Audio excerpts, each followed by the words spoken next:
I recently talked about the fact that the image of the IRS, the Internal Revenue Service here in Washington, has taken a hit.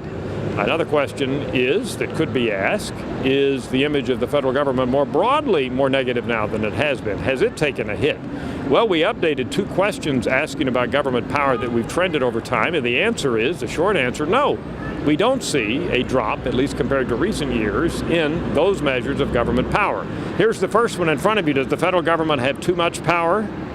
About the right amount of power or too little power? Well, you see there 54% say the federal government has too much power. You would say that's pretty high, but look at the trends there. In 2011 that was 57%, and in 2010 that was 59%. Now it's gone up and down in years prior to that and was lower right after 9/11 in those years, but nevertheless, at least looked at over the last 4 years or so, we don't see any major sense of a drop in the perception of the government in the sense that Americans are more likely to say it has too much power. A second question that we have tracked, at least over the last decade or so, is quite interesting. Do you think that the federal government poses an immediate threat to the rights and freedoms of ordinary citizens or not? Now, I read that carefully, and I want you to look at the wording there on your screen because it's important to see how we worded it. An immediate threat to the rights and freedoms of ordinary citizens.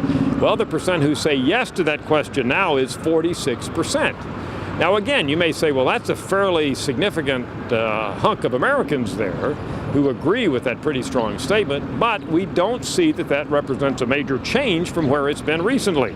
Look back, it was 49% in 2011, and in 2010 it was also 46% like it is now, and it was 44% back in 2006. So although it's a pretty high number, saying that the federal government is a threat, that's really not changed recently compared to recent years, so we don't think, at least so far, that what we've been hearing about in the news relating to the Associated Press reporters being looked at or conservative groups being looked at by the IRS and so forth is really having an impact on how Americans answer these 2 questions.